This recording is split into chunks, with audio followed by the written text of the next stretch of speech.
नमस्कार। आज के इस वीडियो में हम लोग ज्योग्राफी यानी कि भूगोल के महत्वपूर्ण ऑब्जेक्टिव प्रश्नों को देखेंगे जो आपके आने वाले आरएमएमएस एग्जाम के लिए काफ़ी महत्वपूर्ण होगा। तो इसलिए आप लोग वीडियो को ध्यान से देखिएगा और इस वीडियो के अंदर में हम आपको जो भी ऑब्जेक्टिव प्रश्न याद कराने का प्रयास कराएंगे आप लोग उन सारे ऑब्जेक्टिव को एक बेहतरीन तरीक़ा से याद कर लीजिएगा, क्योंकि इस वीडियो के अंदर में हम उसी तरह के ऑब्जेक्टिव प्रश्नों पर चर्चा करेंगे जो आपके आरएमएमएस के एग्जाम में डायरेक्ट पूछा जाएगा। तो इसलिए आप लोग वीडियो को ध्यान से देखिएगा। तो चलिए दोस्तों, अब हम लोग इस वीडियो को शुरुआत करते हैं। तो चलते हैं पहले प्रश्न की ओर। तो यहाँ देखिए, पहला नंबर प्रश्न कहता है कि इनमें से कौन अनवीकरणीय संसाधन का उदाहरण नहीं है। तो इससे पहले के वीडियो में संसाधन क्या होता है, संसाधन कितने प्रकार के पाए जाते हैं, संसाधन कितने तरह के होते हैं, इसके बारे में हमने पहले ही वीडियो बना लिए हैं। तो यदि आप लोग उन वीडियो को नहीं देखे हैं तो उस वीडियो का लिंक इसी वीडियो के डिस्क्रिप्शन बॉक्स में दे दूंगा। 100% यदि आप लोग उस वीडियो को एक बेहतरीन तरीक़ा से देख लीजिएगा तो 2 या 3 क्वेश्चंस संसाधन से संबंधित जो भी क्वेश्चंस पूछा जाएगा उसका जवाब आप लोग एक बेहतरीन तरीक़ा से दे दीजिएगा। फिलहाल हम यहाँ पर भी आपको समझा देते हैं। अनवीकरणीय संसाधन उस संसाधन को कहते हैं जिसका इस्तेमाल हम लोग बार बार नहीं कर सकते हैं। जिस संसाधन के इस्तेमाल हम लोग बार बार नहीं कर सकते हैं उसी को कहते हैं अनवीकरणीय संसाधन। उस वीडियो को आप लोग जरूर देख लीजिएगा जो इस वीडियो के अंदर में हम आपको इसी वीडियो के डिस्क्रिप्शन बॉक्स में लिंक दे दूंगा। आप लोग उस वीडियो को जरूर देख लीजिएगा ताकि संसाधन से संबंधित कोई भी प्रश्न पूछा जाए उसका जवाब आप लोग आसानी से दे पाए। तो यहाँ देखिए, अनवीकरणीय संसाधन उस संसाधन को कहते हैं जिसका इस्तेमाल हम लोग बार बार नहीं कर सकते हैं। देखिए, पेट्रोलियम हो गया, कोयला हो गया, प्राकृतिक गैस हो गया, ये सब है अनवीकरणीय संसाधन। एक बार कोयला का इस्तेमाल कर लेंगे तो फिर कोयला प्राप्त करने के लिए हम लोग को लंबा समय तक इंतजार करना पड़ेगा। एक बार पेट्रोलियम, प्राकृतिक गैस ये सब का इस्तेमाल करेंगे तो ये बार बार हमको नहीं मिलेगा, यानी कि पुनः इसका इस्तेमाल नहीं कर सकते हैं। इसलिए पेट्रोलियम, कोयला, प्राकृतिक गैस ये अनवीकरणीय संसाधन है। लेकिन यहाँ पे पूछ रहा है इनमें से कौन अनवीकरणीय संसाधन का उदाहरण नहीं है। इनमें से कौन अनवीकरणीय संसाधन नहीं है, तो 1 नहीं है, क्योंकि हम जानते हैं पेट्रोलियम, कोयला, प्राकृतिक गैस ये तो अनवीकरणीय संसाधन है। लेकिन यहाँ पे क्वेश्चन पूछ रहा है कि कौन अनवीकरणीय संसाधन नहीं है, तो 1 नहीं ना है। तो इसका ऑप्शन नंबर क्या हो जाएगा? इसका ऑप्शन नंबर हो जाएगा सी नंबर ऑप्शन सही। वैसे यहाँ पे ऑप्शन है नहीं फिर भी, लेकिन ABC करके हम आपको एक बेहतरीन तरीक़ा से समझाने का प्रयास कर रहे हैं। लद्दाख में पाया गया यूरेनियम किसका उदाहरण है, तो संभाव्य संसाधन का उदाहरण है। इसको आप लोग याद कर लीजिएगा। लद्दाख में पाया गया यूरेनियम संभाव्य संसाधन का उदाहरण है। निम्नांकित में से कौन सा मानव निर्मित संसाधन है, तो कैंसर की उपचार की औषधियाँ ये एक मानव निर्मित संसाधन है। झरने का जल कोई मनुष्य थोड़ी बनाता है, झरना कोई मनुष्य तो नहीं बनाता है, इसलिए ये मानव निर्मित संसाधन नहीं होगा। वन को क्या उष्णकटिबंधीय वन यहाँ पे देख रहे हो, इसको थोड़ी कोई मनुष्य बनाता है, इसको तो मनुष्य नहीं बनाता है। तो बनाता कौन है? कैंसर उपचार की औषधियाँ, दवाई बनाता है मनुष्य ना, तो इसलिए इसको कहते हैं मानव निर्मित संसाधन। यानी कि इसका ऑप्शन नंबर क्या हो जाएगा? पहला हो जाएगा। समझ गए ना। इसी तरह से अगला नंबर प्रश्न देखिए, जैव संसाधन किसे कहते हैं। तो जैव संसाधन के अंतर्गत जितने भी जीव जंतु होते हैं, जितने भी सजीव प्राणी होते हैं वही आते हैं। यानी कि जैव संसाधन का मतलब होता है जीव जंतुओं से उत्पन्न। अब जीव जंतु में मनुष्य भी आ जाता है, तो यहाँ देखिए इसका ऑप्शन नंबर क्या हो जाएगा? पहला हो जाएगा। समझ गए ना। जैव संसाधन किसे कहते हैं? जिसके अंदर जीव जंतु आते हैं, सजीव प्राणी आते हैं, उसी को कहते हैं जैव संसाधन। इसके बाद देखिए, निम्नांकित में अनवीकरणीय संसाधन कौन है। यहाँ देखिए, सौर ऊर्जा, पवन ऊर्जा, भूमिगत ऊर्जा ये सब क्या है? ये सब है नवीकरणीय ऊर्जा। नवीकरणीय ऊर्जा उस तरह की ऊर्जा को कहते हैं जिसका इस्तेमाल हम लोग बार बार कर सकते हैं, जैसे कि सौर ऊर्जा, पवन ऊर्जा, भूमिगत ऊर्जा ये सब क्या है? ये सब है नवीकरणीय संसाधन। क्यों है? क्योंकि सौर ऊर्जा, पवन ऊर्जा का इस्तेमाल हम लोग बार बार कर सकते हैं। आज भी सूरज उगेगा, कल भी उगेगा, डेली उगता है। सूर्य की रोशनी तो हम लोग को डेली प्राप्त करते हैं ना। सूर्य की रोशनी हम लोग को डेली मिलता है, यानी कि ये बार बार जिसका इस्तेमाल हम लोग कर सकते हैं उसी को कहते हैं नवीकरणीय। लेकिन अनवीकरणीय का मतलब तो आप लोग जानते ही हो कि अनवीकरणीय संसाधन उस संसाधन को कहते हैं जिसका इस्तेमाल बार बार हम लोग नहीं कर सकते हैं। यहाँ देखिए, पेट्रोलियम हो जाएगा क्या? अनवीकरणीय संसाधन, क्योंकि पेट्रोलियम का हम लोग बार बार इस्तेमाल नहीं कर सकते हैं। नवीकरणीय संसाधन का उदाहरण निम्न में कौन नहीं है। यहाँ देखिए, नवीकरणीय संसाधन का उदाहरण नहीं है, सो पहचानना है। तो सौर ऊर्जा, पवन ऊर्जा, बायोगैस इसका इस्तेमाल तो हम लोग बार बार कर सकते हैं। तो जिसका इस्तेमाल हम लोग बार बार कर सकते हैं वह क्या होता है? वह होता है नवीकरणीय संसाधन। लेकिन कोयला का इस्तेमाल हम लोग बार बार नहीं कर सकते हैं, इसलिए ये नवीकरणीय संसाधन नहीं है। पूछ रहा है कौन नवीकरणीय संसाधन नहीं है, तो यहाँ पे देखिए, सौर ऊर्जा, पवन ऊर्जा, बायोगैस ये तो नवीकरणीय संसाधन का उदाहरण है, लेकिन कोयला नहीं है। समझ गए ना। वैसे संसाधन जिसका एक ही बार उपयोग संभव हो और जिसका भंडार सीमित हो, जिसका इस्तेमाल हम लोग एक ही बार कर सकते हैं, जिसका भंडार भी सीमित हो, उसको क्या कहते हैं? उसको कहते हैं अनवीकरणीय संसाधन। जिसका एक ही बार हम लोग इस्तेमाल कर सकते हैं उसी को कहते हैं अनवीकरणीय संसाधन, जिसका उपयोग हम लोग बार बार नहीं कर सकते हैं। वैसे संसाधन जो सभी जगह पाए जाते हैं उसे क्या कहते हैं? तो उसको कहते हैं सर्वव्यापक। सर्वव्यापक का मतलब होता है जो सभी जगह पाया जाता है। तो इसका ऑप्शन नंबर क्या हो जाएगा? दूसरा हो जाएगा।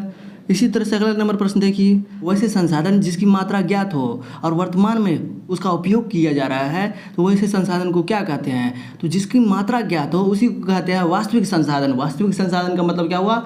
वास्तविक में हम लोग को पता है कि ये संसाधन इतना ही है। देखिए वास्तविक संसाधन का मतलब समझे। देखिए एनएमएमएस एग्जाम को पास करने के लिए आप लोग को एक बेहतरीन नॉलेज होना चाहिए, समझ होना चाहिए। किसी भी बात को जब तक आप लोग नहीं समझिएगा एक बेहतरीन तरीक़ा से तो वहाँ पर देखिए क्वेश्चन थोड़ा घुमा देता है। तो घुमाएगा जब आप लोग एक बेहतरीन तरीक़ा से समझे रहिएगा तो कितना ही घुमा के क्वेश्चन क्यों ना पूछे, कैसे भी क्यों ना पूछे, तो आप लोग उसका जवाब आप लोग दे दीजिएगा। इसलिए हम बार बार आप लोगों को समझाने का प्रयास करते रहते हैं। तो वैसे संसाधन जिसकी मात्रा ज्ञात हो, हम लोग को मालूम चल गया है कि इसकी मात्रा, जिस संसाधन की मात्रा कोई फिक्स है, वास्तविक में इतना ही है, तो उसी को न कहते हैं वास्तविक संसाधन। तो इसका ऑप्शन नंबर क्या हो जाएगा? दूसरा हो जाएगा। इसलिए आप लोग बाबू समझने पर ध्यान दीजिए। जब तक आप लोग समझिएगा नहीं तब तक आप लोग जीवन में कभी भी आगे नहीं बढ़ सकते हैं। तो समझने पर सिर्फ ध्यान दीजिए ना, बस आपका काम हो जाएगा। समझ गए ना? निश्चित स्थानों में पाए जाने वाले संसाधन को क्या कहते हैं? कोई निश्चित स्थान में कोई संसाधन है तो उसको कहते हैं अस्थानिक। अस्थानिक का मतलब होता है कोई निश्चित स्थान। स्थानीय, स्थानीय का मतलब क्या हुआ? कोई निश्चित स्थान, यानी कि निश्चित स्थान में पाए जाने वाले संसाधन को हम लोग स्थानिक संसाधन कहते हैं। इसका ऑप्शन नंबर हो जाएगा तीसरा।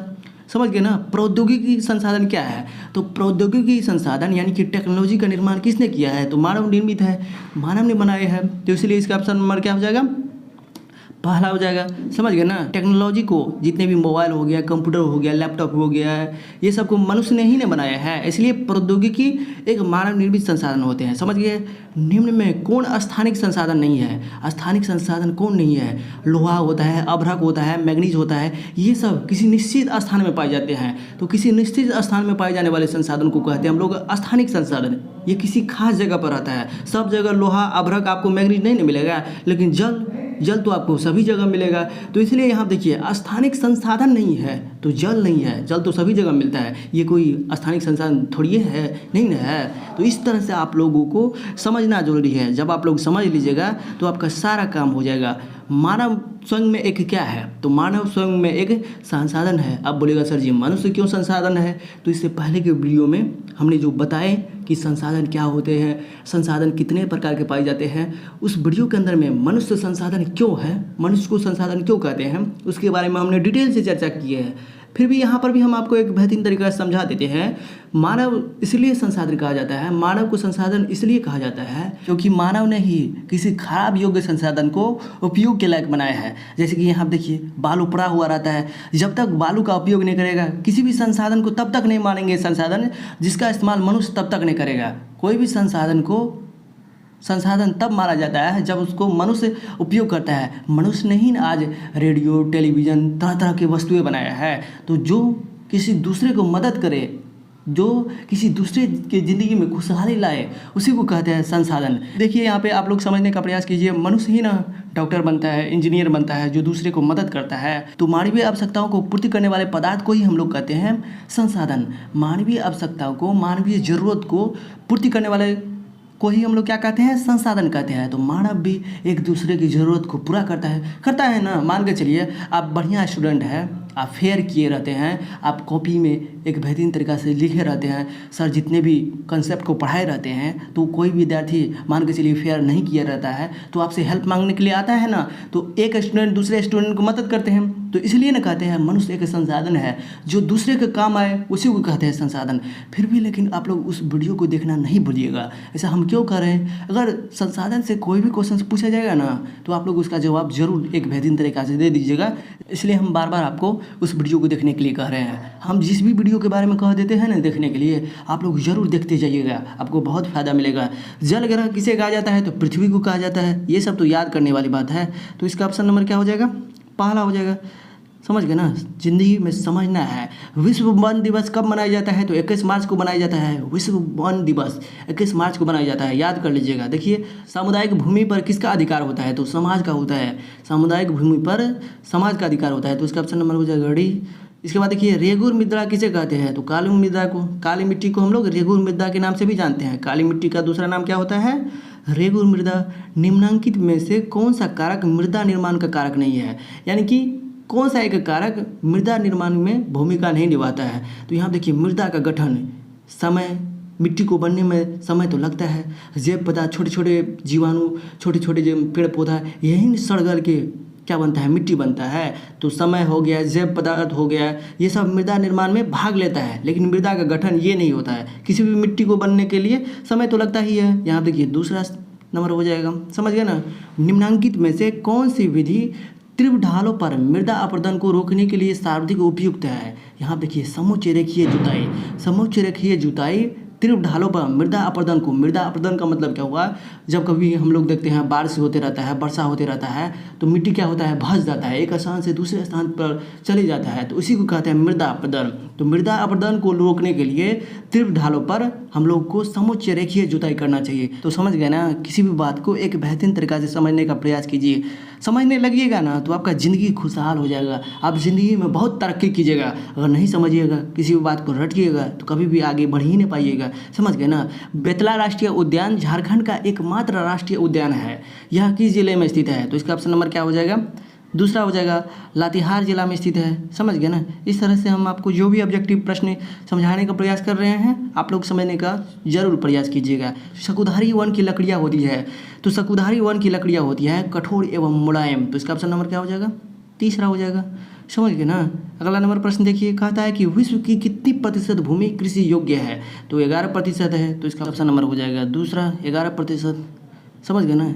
इसी के साथ अगला नंबर प्रश्न देखिए, भारत की कितनी प्रतिशत भूमि कृषि योग्य है? तो इसका ऑप्शन नंबर हो जाएगा दूसरा, 57% है। समझते जाइए और इसको याद कर लीजिएगा। झारखंड में कितनी प्रतिशत भूमि कृषि योग्य है? तो 23% है, तो इसका ऑप्शन नंबर हो जाएगा पहला। इसी के साथ अगला नंबर प्रश्न देखिए, मृदा निर्माण के कारक कौन है? तो मृदा निर्माण के कारक है जलवायु। जलवायु पर डिपेंड करता है मृदा, तो इसका ऑप्शन नंबर हो जाएगा दूसरा। समझते जाइए सारे क्वेश्चंस को। भारत में मृदा कितने प्रकार के पाए जाते हैं? तो भारत में मृदा 3 प्रकार के पाए जाते हैं, तो इसका ऑप्शन नंबर क्या हो जाएगा? इसका ऑप्शन नंबर हो जाएगा पहला। अगला प्रश्न देखिए, अगला प्रश्न कहता है कि ढक्कन का पठार पर कौन सी मृदा पाई जाती है? तो काली मिट्टी पाई जाती है, तो इसका ऑप्शन नंबर क्या हो जाएगा?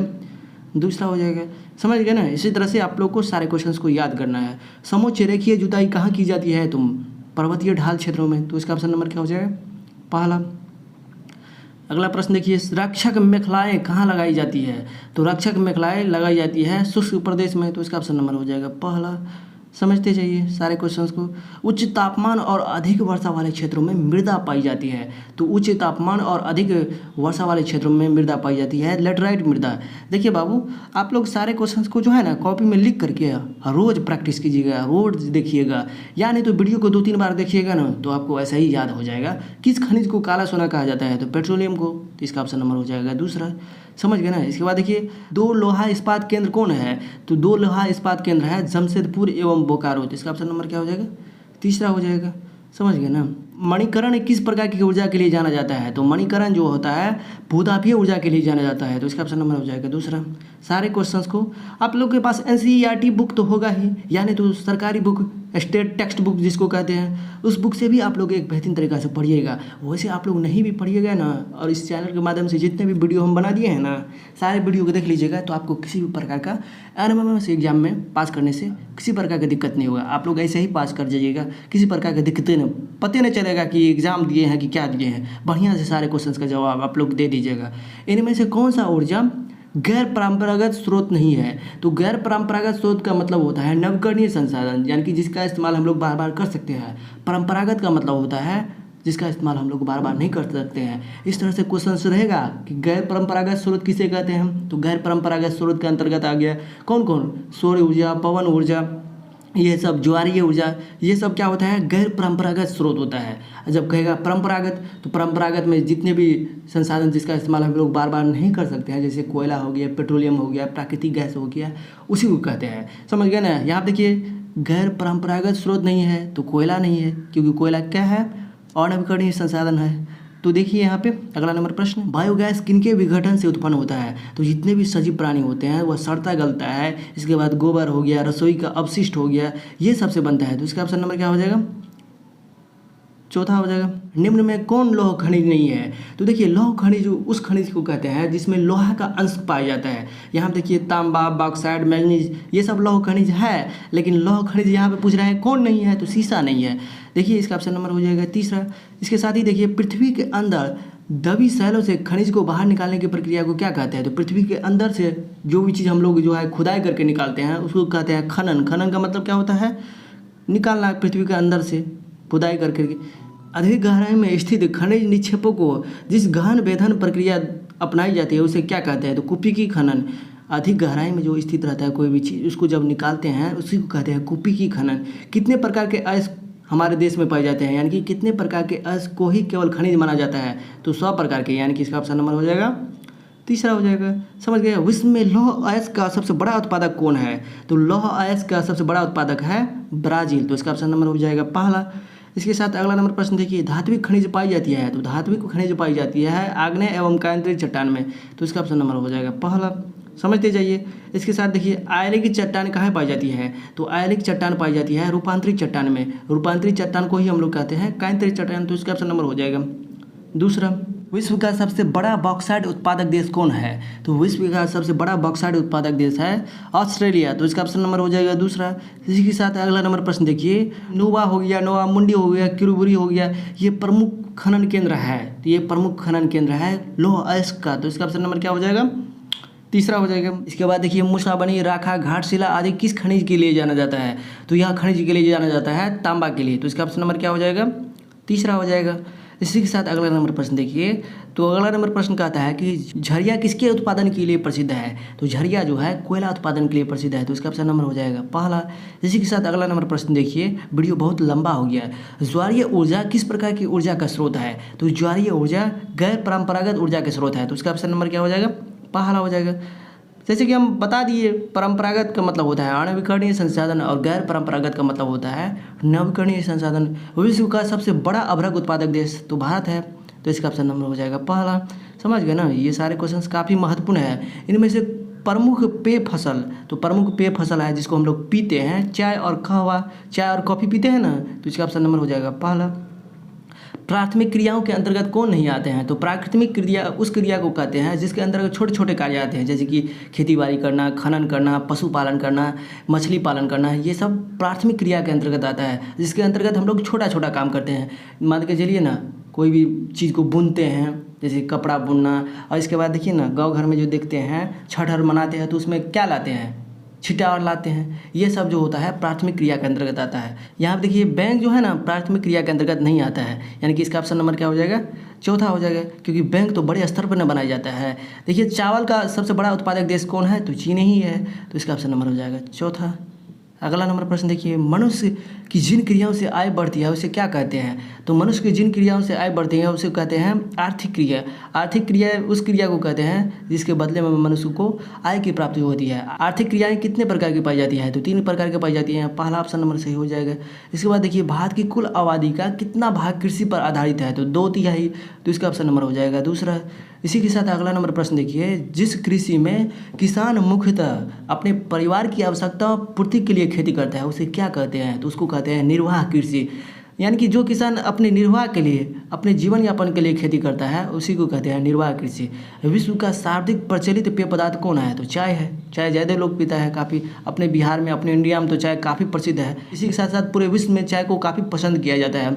चालवासी पशुचारण किस प्रकार की खेती है? तो आदिम निर्वाह कैसी है? चालवासी मतलब कि चल चल के कभी यहाँ पर चराया, कभी वहाँ पर चराया, इधर उधर घूम कर जो पशु को चराता है उसको कहते हैं आदिम निर्वाह कृषि। विश्व में मक्का का सबसे बड़ा उत्पादक देश संयुक्त राज्य अमेरिका है। पहला हो जाएगा। अगला नंबर प्रश्न देखिए, चाय की शुरुआत कहाँ से हुई? तो चाय की शुरुआत हुआ था चीन से। तो इसका ऑप्शन नंबर हो जाएगा दूसरा। अगला नंबर प्रश्न देखिए, रोटी की टुकड़ी किसे कहा जाता है? तो रोटी की टुकड़ी पूछेगा किस देश को कहा जाता है? तो उत्तरी अमेरिका को। यहाँ देखिए रोटी की टुकड़ी कहा रहा है, और रोटी की टुकड़ी यहाँ पे कहते हैं हम लोग प्रेगरी प्रदेश को। तो इसका ऑप्शन नंबर क्या हो जाएगा? तीसरा हो जाएगा। कहेगा कि भारत में रोटी का टुकड़ी किस राज्य को कहा जाता है? भारत में रोटी का टुकड़ी किसे कहा जाता है? तो पंजाब को कहा जाता है। इस तरह से सारे क्वेश्चंस को याद कर लीजिएगा। किसे उद्योगों की जननी कहा जाता है? तो लोहा को कहा जाता है। लोहा को उद्योगों का जननी, अगर लोहा नहीं रहेगा तो कोई भी फैक्ट्री चलेगा ही नहीं, क्योंकि फैक्ट्री के अंदर जितने भी मशीनें पाई जाती हैं वह मुख्य रूप से लोहा से ही बनता है, इसलिए कहते हैं लोहा को उद्योगों की जननी। कौन खनिज आधारित उद्योग का उदाहरण नहीं है? तो खनिज आधारित उद्योग का उदाहरण कौन नहीं है? यहाँ देखिए इस्पात उद्योग, एल्यूमिनियम उद्योग, ये सब तो है, लेकिन सूती वस्त्र उद्योग ये तो कृषि पर आधारित न है। यहाँ देखिए कौन खनिज आधारित उद्योग का उदाहरण नहीं है? खनिज किसको कहते हैं? जो पृथ्वी के अंदर से जो हम लोग निकालते हैं, लोहा हो गया, एल्यूमिनियम हो गया, ये सब कहते हैं खनिज। तो खनिज आधारित उद्योग उस उद्योग को कहते हैं जो खनिज पर डिपेंड करता है। यहाँ देखिए इस्पात हो गया, एल्यूमिनियम हो गया, ये तो 100% खनिज आधारित उद्योग है, लेकिन सूती वस्त्र उद्योग ये खनिज आधारित उद्योग नहीं है। तो इसलिए इसका ऑप्शन नंबर हो जाएगा तीसरा। समझते जाइए सारे क्वेश्चंस को। वैसे वीडियो काफ़ी लंबा बन गया। इस वीडियो को देखने के बाद ज्योग्राफी में एक भी ऑब्जेक्टिव क्वेश्चन आपको नहीं छूटेगा। इनमें से कौन भारत में सूचना प्रौद्योगिकी उद्योग का मुख्य केंद्र नहीं है? तो सूचना प्रौद्योगिकी का मुख्य केंद्र नहीं है बनारस। इसके बाद देखिए अगला नंबर प्रश्न कहता है वन आधारित उद्योग का उदाहरण नहीं है। तो वन आधारित उद्योग का उदाहरण नहीं है। यहाँ देखिए कागज उद्योग, लाह उद्योग, आयुर्वेदिक दवा उद्योग, ये सब तो प्राप्त होता है वन से ही, लेकिन चीनी उद्योग वन आधारित उद्योग नहीं है। वन आधारित उद्योग उस उद्योग को कहते हैं जिसमें कच्चा माल के रूप में वन से आता है। तो यहाँ देखिए चीनी उद्योग एक कृषि आधारित उद्योग है, तो चीनी उद्योग क्या हो जाएगा? ये वन आधारित उद्योग नहीं होगा। समझ गए ना? सारे क्वेश्चंस को एक बेहतरीन तरीका से समझना है। संचार के साधन का एक उदाहरण है।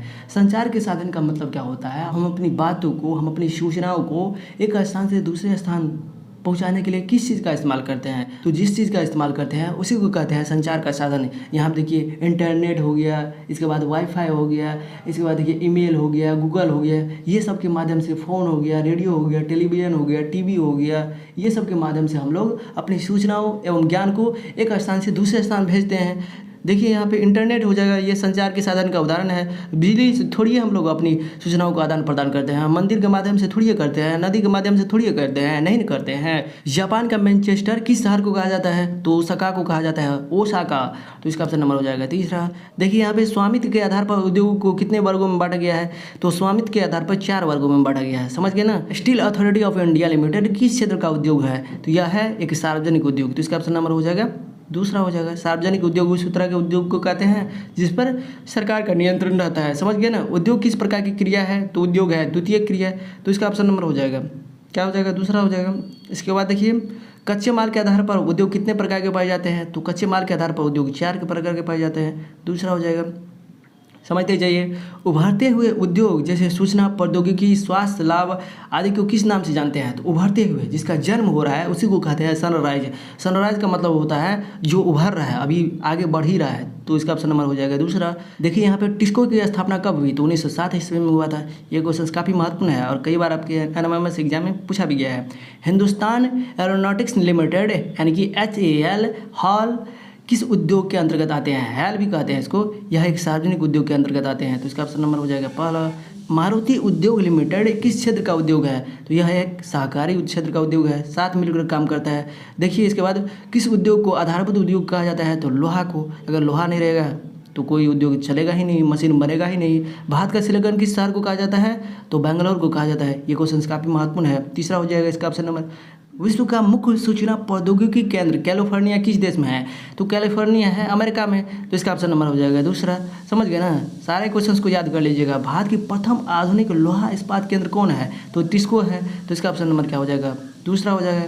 वीडियो तो काफ़ी लंबा बन जाएगा। चीन विश्व के सर्वाधिक आबादी वाला देश कौन सा है? चीन के बाद, यहाँ देखिए क्वेश्चंस को सही कर लीजिए, चीन के बाद विश्व की सर्वाधिक आबादी वाला देश कौन सा है? तो चीन के बाद जो जनसंख्या है अपने देश भारत में है। चीन के बाद दूसरा नंबर अपने देश भारत में जनसंख्या है। प्रत्येक वर्ष किस दिन विश्व जनसंख्या दिवस मनाया जाता है? तो इसका ऑप्शन नंबर क्या हो जाएगा?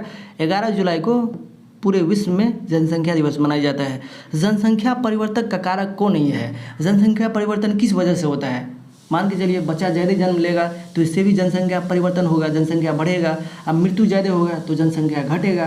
तो इसी कम बेसी को ज़्यादा और जो है कमी को जनसंख्या परिवर्तन कहते हैं। परिवर्तन कब होता है? जब आप आगे जाते हैं या नहीं तो नीचे जाते हैं। यहाँ देखिए जन्म दर हो गया, मृत्यु दर हो गया, प्रवास हो गया, ये सब क्या है? ये सब जनसंख्या परिवर्तन का कारक है। लेकिन प्रश्न कह रहा है कि जनसंख्या परिवर्तन का कौन कारक नहीं है, तो रोजगार नहीं है। यहाँ देखिए, आप बोलिएगा सर जी प्रवास के बारे में बताइए, तो प्रवास के बारे में बताइए। इससे पहले के वीडियो में हमने बता दिए हैं, आप लोग आज ही यूट्यूब पे सर्च कर लीजिएगा, तो प्रवास किसे कहते हैं, अप्रवास किसे कहते हैं, GKS स्टडी सेंटर, तो आपको वीडियो मिल जाएगा। उस वीडियो को देखने के बाद आपको किसी भी प्रकार का दिक्कत का सामना नहीं करना पड़ेगा। तो प्रवास के कारण किसी देश की जनसंख्या में क्या होती है, तो घटती है।